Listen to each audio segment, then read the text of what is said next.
우리나라는 매년 1조 원 이상의 방위비를 지출하고 있습니다. 이게 정말 부담일까요? 혹은 이보다 훨씬 더 큰 이익을 얻고 있는 걸까요? 미군 주둔은 앞으로도 계속 유지돼야 할까요? 그리고 자주 국방으로의 전환은 현실적인 선택일까요? 주한미군의 역사적 배경부터 살펴보겠습니다. 1940 본영 광복 이후 한반도는 미소냉전의 최전선이 되었습니다. 1950년 6.25 전쟁이 발발하자 미국은 즉각적으로 유엔군을 조직해 참전했고 그 중심에는 미군이 있었습니다.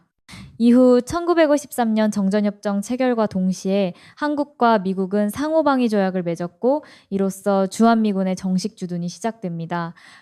당초 주한미군은 단기 주둔이 목적이었지만 북한의 지속적인 도발과 중국 및 소련의 군사적 압박 속에 주둔은 장기화되었습니다. 이후 수십 년간 한국 안보의 핵심 축으로 기능하며 전쟁 억지력과 전시 대비 체계로서 주도적 역할을 해왔습니다. 특히 냉전 이후에도 주한미군은 단순한 군사력 그 이상의 의미를 갖게 되었는데요. 이는 한미동맹의 상징이자 동북아 안보구조의 안정적 추역할을 하는 존재로서 변모했기 때문입니다. 북한뿐 아니라 중국과 러시아, 일본 등 영내 강대국 간의 미묘한 세력 균형 속에서 주한미군은 일종의 게임 체인저 역할을 해오고 있습니다. 그렇다면 우리가 말하는 방위비 분담금이란 정확히 무엇일까요? 방위비 분담금은 단순히 미국이 주둔하는 대가로 주는 돈이 아닙니다. 현재 방위비 분담금은 세 가지 항목으로 구성되어 있습니다.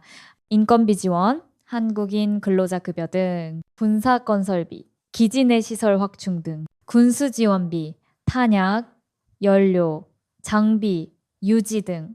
이 금액은 매년 한미 간 협정에 따라 조정되며 예산은 우리 국회에서 심사 후 확정됩니다.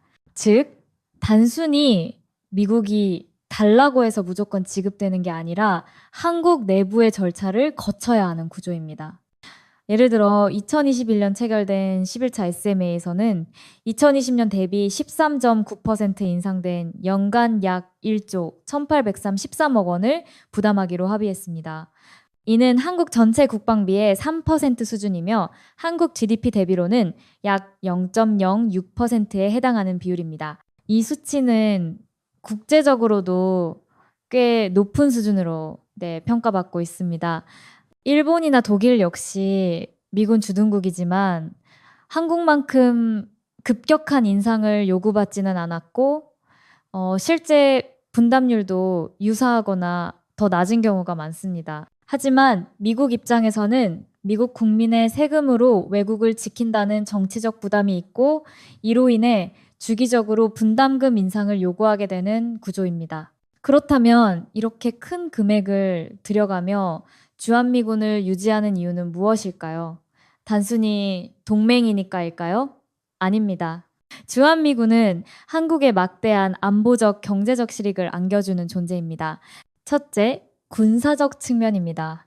주한미군은 한국군과 함께 작전 계획을 수립하고 다양한 훈련을 통해 실전을 대비합니다.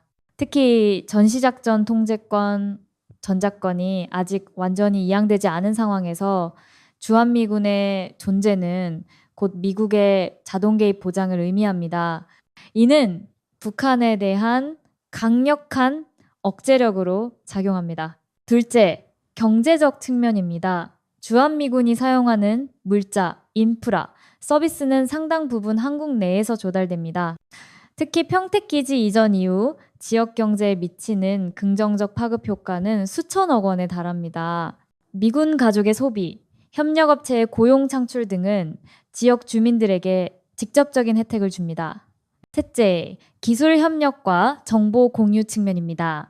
미국과의 정보 네트워크 공유를 통해 한국은 정찰, 사이버, 위성기술 등 고급 군사 정보에 접근할 수 있습니다. 이는 자체적으로는 구축하기 어려운 수준의 안보 시스템을 비교적 저비용으로 확보하는 효과를 줍니다. 즉, 단순히 외국 군대가 주둔한다는 점을 넘어 전략적 동맹을 통한 협력과 시너지가 존재하는 것입니다. 앞서 언급했듯이 트럼프 전 대통령은 한국의 방위비 분담금을 50억 달러 수준으로 인상하겠다고 공개적으로 밝혔습니다. 이는 미국 국내 정치용 발언일 수도 있지만 한미 동맹의 깊은 균열을 야기할 수 있는 민감한 사안이었습니다. 트럼프의 전략은 동맹은 무임승차를 하고 있다는 인식을 미국 유권자들에게 심어주고 방위비 분담 협상을 유리하게 끌고 가기 위한 것이었습니다. 그는 한국뿐 아니라 일본, 독일 등 동맹국 모두에게 같은 압박을 가했습니다.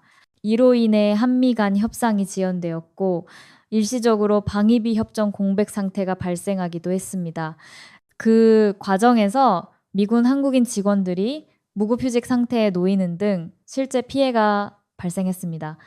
이러한 상황은 단순히 경제적 부담을 넘어 정치적 신뢰와 외교적 위기의 리스크로 이어졌습니다. 따라서 방위비 협상은 매우 민감하고 다차원적인 문제임을 알 수 있습니다. 한국은 지정학적으로 러시아, 중국, 북한 등 강대국에 둘러싸인 위치에 있습니다. 이러한 상황에서 강력한 군사 동맹은 단순히 국방력 이상의 외교적 카드로 기능합니다.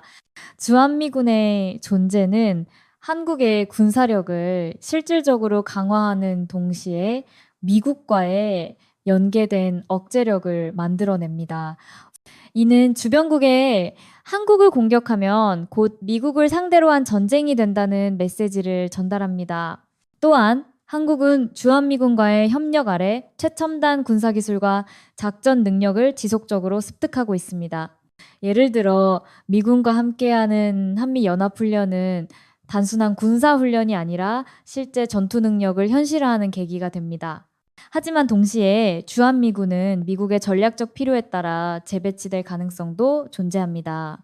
예를 들어 중동 분쟁이나 대만 해협 갈등 등 미국의 이익에 따라 병력이 이동될 수도 있다는 점은 한국 입장에서 통제 불가능한 변수입니다. 이처럼 동맹은 상호 의존이자 전략적 유연성의 문제이기도 합니다. 우리나라 국민들 사이에서도 방위비 분담과 주한미군 주둔에 대한 다양한 의견이 존재합니다. 일부는 우리가 이미 충분히 많은 돈을 내고 있고 이제는 자주국방으로 전환할 때다고 주장합니다. 이들은 군사 기술력과 경제 수준이 높아진 지금 독자적인 방위 능력을 갖춰야 한다고 말합니다. 반면 또 다른 시각은 동맹은 돈으로만 평가할 수 없으며 주한미군이 주는 억지력은 단기간에 대체할 수 없다고 봅니다. 실제로 북한이 주기적으로 도발을 감행하는 한 강력한 연합 억지력이 필요하다는 주장이 설득력을 얻고 있습니다. 여론조사에서도 이런 분열된 견해가 확인됩니다. 예를 들어 한국갤럽의 여론조사에 따르면 국민의 약 60%는 주한미군이 필요하다라고 응답했습니다. 그러나 방위비는 너무 높다는 응답도 절반 가까이 됩니다. 이처럼 방위비 분담과 관련된 문제는 단순한 국방 비용이 아니라 국민 정서와 직결된 민감한 문제입니다. 가상의 시나리오지만 주한미군이 단계적으로 철수하게 되면 한국의 안보 상황은 크게 변화할 것입니다. 첫째, 군사적으로는 독자적 억지력 확보가 가장 시급한 과제가 됩니다.